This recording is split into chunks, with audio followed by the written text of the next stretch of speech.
Hello everyone, welcome to सतत ज्ञान। देखिए, विषय तो बड़ा दुख का ही है कि वर्तमान परिवेश में जो भी प्रक्रियाएं चल रही हैं, जो भी मुद्दे उठ रहे हैं, वो कहीं ना कहीं अभ्यर्थियों के पक्ष में तो कतई नहीं दिखते हैं।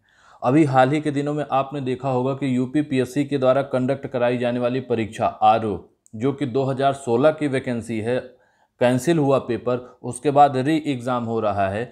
2016 में निगेटिव मार्किंग नहीं थी, लेकिन 2020 में जो परीक्षा होने जा रही है 2016 की, उसमें निगेटिव मार्किंग कर दी गई है।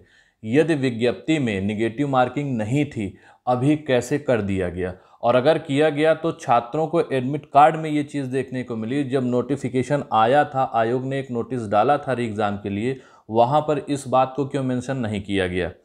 दूसरी चीज़ आपने देखा कि पीसीएस का परिणाम आया, पीसीएस 2018 का यूपी का परिणाम आया। टॉप 5 में आप देख रहे हैं कि 3 अभ्यर्थी ऐसे हैं जो कि यूपी के नहीं हैं, वो अलग अलग राज्य के हैं। 2 हरियाणा के हैं जो टॉप कर गए हैं। आप बताइए, दूसरे राज्य में जब आप जाते हैं तो वहाँ पर शायद ही आपको यूपी का कोई ऐसा बंदा दिखता है जिसका चयन पीसीएस में होता है। आप मध्य प्रदेश की बात कर लीजिए, हरियाणा की बात कर लीजिए, राजस्थान की बात कर लीजिए, रेयरली आपको दिखेगा कि किसी यूपी के अभ्यर्थी का सिलेक्शन पीसीएस में अदर स्टेट में होता है। लेकिन यहाँ यूपी की बात की जाए तो परिस्थितियाँ बिल्कुल विपरीत है। यहाँ पर यूपी के अभ्यर्थियों का सिलेक्शन कम, टॉप दूसरे स्टेट के कर रहे हैं। ये तो सब चल ही रहा है प्रक्रिया। यूपी ट्रिपल एससी जहाँ अभ्यर्थियों की परीक्षा रोक करके बैठा है, या फिर नियुक्ति नहीं दे रहा है, या फिर परिणाम जारी नहीं कर रहा है, इन सब के बीच में सरकार का एक और कठोर आघात होता है अभ्यर्थियों के ऊपर। 5 वर्ष की संविदा से, 5 वर्ष की संविदा का मतलब क्या हुआ कि जितने भी परीक्षाएं होंगी, ख और ग वर्ग के समूह की, ख और ग श्रेणी की जितनी परीक्षाएं होंगी, उनको तभी उनकी नियुक्ति परमानेंट की जाएगी जब वो 5 वर्ष का संविदा पीरियड जो होगा उसको अच्छे से पास कर लेंगे। हर 6 महीने में आपका मूल्यांकन होगा। 60% अंक आप पाते हैं तभी आपको अगले प्रमोशन मिलेगा, यानी कि अगले 6 महीने के लिए आप आगे बढ़ेंगे। यानी 6 महीने पर मूल्यांकन होगा। जहां आप 60% से कम पाते हैं, आपको बाहर कर दिया जाएगा। यानी कि एक तो चुनौती के बाद 5 साल कंप्लीट होने में लग जाती हैं परीक्षाएं। चुनौती के बाद अभ्यर्थी का सिलेक्शन होता है, उसके बाद पुनः संविदा 5 साल का। ये कहीं ना कहीं अभ्यर्थियों को शोषित ही करेगा। उनके हक की बात तो कतई यहाँ पर नज़र नहीं आ रही। कार्मिक विभाग ने कैबिनेट में इस प्रस्ताव को भेजा है, अभी ये पास नहीं हुआ है, सिर्फ अभी भेजा गया है। अलग अलग डिपार्टमेंट से बात की जा रही है। वर्तमान परिस्थिति ये है कि अलग अलग नियमावली अलग अलग डिपार्टमेंट की जो है, वहाँ पर किसी वैकेंसी में 1 साल, किसी में 2 साल का प्रोबेशन पीरियड होता है। वहाँ पर वेतन भत्ता जो होता है, जो सरकारी नौकरी का होता है, उसी अनुसार होता है। वहाँ पर वेतन कम नहीं होता है, लेकिन संविदा पर 5 साल जो रखा जाएगा, वहाँ पर वेतन भी कम मिलेगा। तो ये बहुत ही दुखद बात है अभ्यर्थियों के लिए। और जो संविदा की ये बात होने शुरू हो गई है, इसके विरोध में प्रदर्शन भी शुरू हो गया है। देखिए, सरकारी नौकरी में संविदा प्रस्ताव का विरोध बनारस के अभ्यर्थी हैं।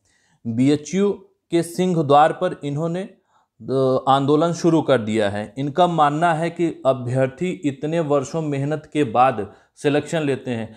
कोई पास होने के बाद, ग्रेजुएट होने के बाद दिल्ली जाता है, कोई इलाहाबाद जाता है, कोई लखनऊ, बनारस में रह करके अभ्यर्थी तैयारी करते हैं। इतनी मेहनत से इतने वर्षों में एक तो परीक्षाएं होती नहीं हैं, वैकेंसी आती नहीं है, वैकेंसी आती है पास होने के बाद, फिर ये शोषण। इसी के विरोध में बनारस में देखिए आप, धरना प्रदर्शन शुरू हो चुका है। यहाँ पर पुलिस के साथ अभ्यर्थियों की झड़प भी हुई है।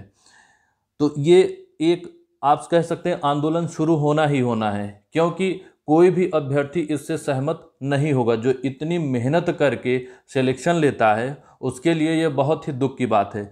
अगला देखिए आप, निजीकरण के विरोध में आज से सप्ताह भर जन जागरण करेंगे रेलकर्मी। आपको पता है कि प्राइम मिनिस्टर नरेंद्र मोदी जी का जन्मदिन आने वाला है, तो भाजपा की ओर से नरेंद्र मोदी जी के जन्म दिवस के अवसर पर सेवा सप्ताह मनाने का निर्णय लिया गया है 14 से 19 तारीख के बीच में। और इसी 14 से 19 के बीच में, इसी सप्ताह में रेलवे ने क्या किया है, एक अलग दिवस मनाने का इन्होंने निर्णय ले लिया है। वो है जन जागरण सप्ताह का आयोजन। आप देख रहे हैं कि भाजपा की ओर से जहां पीएम मोदी के जन्मदिन के अवसर पर सप्ताह भर के लिए सेवा सप्ताह का आयोजन किया जा रहा है, तो वहीं रेल कर्मी इसी अवधि में निजीकरण समेत तमाम मुद्दों को लेकर जन जागरण सप्ताह आयोजित करने जा रहे हैं।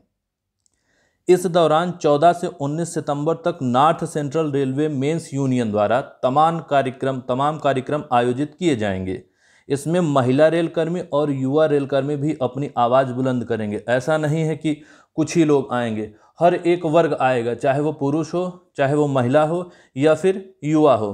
14 से 19 सप्ताह तक जन जागरण सप्ताह के तहत किए जाने वाले कार्यक्रम की रूपरेखा मेंस यूनियन ने निर्धारित कर ली है। जिन मुद्दों को लेकर जन जागरण सप्ताह आयोजित किया जा रहा है उसमें रेलवे का निजीकरण, निगमीकरण बंद करने की मांग मुख्य रूप से है। इसके अलावा रेलवे स्टेशन एवं रेलवे की जमीनों को ना बेचे जाने, न्यू पेंशन स्कीम खत्म कर पुरानी पेंशन स्कीम लागू करने, पदों को सरेंडरिंग बंद करने, रिक्त पदों पर नई भर्ती करने, ग्रेड पे 1800 और ग्रेड पे 4600 के कर्मचारियों को बेहतर ग्रेड पे दिए जाने, लार्जेस्ट योजना को बहाल करने एवं नियम के विपरीत 30 साल की सेवा 50 से 55 की उम्र पर पीरियोडिकल रिव्यू करने पर रोक लगाने की मांग भी शामिल है। मेंस यूनियन के जोनल महामंत्री आरडी यादव ने बताया कि यह आयोजन प्रयागराज, झांसी, आगरा मंडल के सभी रेल कार्यालयों, एनसीआर मुख्यालय आदि स्थानों पर होंगे। तो आप देख रहे हैं जिस प्रकार से प्राइवेटाइजेशन हो रहा है, जिस प्रकार से सरकारी नौकरियों को कम किया जा रहा है, यूपी का अभ्यर्थी कहाँ जाएगा? यूपी में औद्योगिकरण नहीं है, उद्योगों का अभाव है। जमीन जो है वो एग्रीकल्चर की है, कृषि की है। कृषि में आप देख रहे हैं कि उत्पादकता लगातार कम होती जा रही है। यह बात दूसरी है कि इंडिया में आप देखेंगे कुल खाद्यान्न का उत्पादन बढ़ रहा है, लेकिन आप यूपी में देखिए कितना खाद्यान्न का उत्पादन हो रहा है, कितना एग्रीकल्चर लैंड पर एग्रीकल्चर हो रहा है, नहीं हो रहा है। गरीब तबका जो है अगर वो खेती करता भी है, उत्पादन करता भी हो, तो उसको लागत मूल्य तक निकालने में बड़ी असुविधा होने लगती है। सिर्फ वो राशन का उत्पादन, जो अनाज का उत्पादन करता है अपने आहार के लिए, उसके पास इतनी आय नहीं हो पाती है कि वो राशन यानी खाद्यान्न का उत्पादन करे और उसको बेचे। तो स्थिति ये है कि गरीब तबके के घर के अभ्यर्थी जो हैं, जितने भी आप यूपी में देखेंगे ज़्यादातर लोअर मिडिल क्लास ही हैं। अभ्यर्थी तैयारी करता है, उसके सपने होते हैं कि सरकारी नौकरी पाएगा, नौकरी सुरक्षित रहेगी, उसका जीवन यापन हो जाएगा। लेकिन इस प्रकार से अगर परिस्थितियां बनती रहेंगी, जो छात्रों के विरोध में है, जो अभ्यर्थी हैं तैयारी कर रहे हैं उनके विरोध में है, तो उनके ऊपर, उनके मानसिक स्थिति के बारे में आप सोचिए कि क्या उनके ऊपर गुजरेगी, क्या परिस्थितियां होंगी। और इस वजह से जितने अभ्यर्थी हैं वो अब सड़क पर आना शुरू कर दिए हैं। आपने देखा कि बनारस में ये कार्य शुरू हो गया है, इलाहाबाद में भी शुरू हो रहा है। आरओ के खिलाफ भी अभ्यर्थी अब जमीन पर लामबंद हो रहे हैं। तो परिस्थितियां बहुत विपरीत हैं। धैर्य बनाए रखना है और विरोध तो करना ही पड़ेगा। अगर शांत रह करके घर बैठे रहेंगे तो कुछ नहीं होने वाला, यही चीज़ें चलती रहेंगी। अगली चीज़ देखिए, यूपी SSSC वीडियो के अभ्यर्थी, ये 2018 के अभ्यर्थी जो चयनित हैं, नियुक्ति की मांग 1 वर्ष से कर रहे हैं। इन्होंने निर्णय लिया है कि 22 सितंबर से अनवरत धरना प्रदर्शन और अनिश्चितकालीन भूख हड़ताल शुरू करेंगे पिकअप भवन, गोमती नगर, लखनऊ, यूपी SSSC के सामने।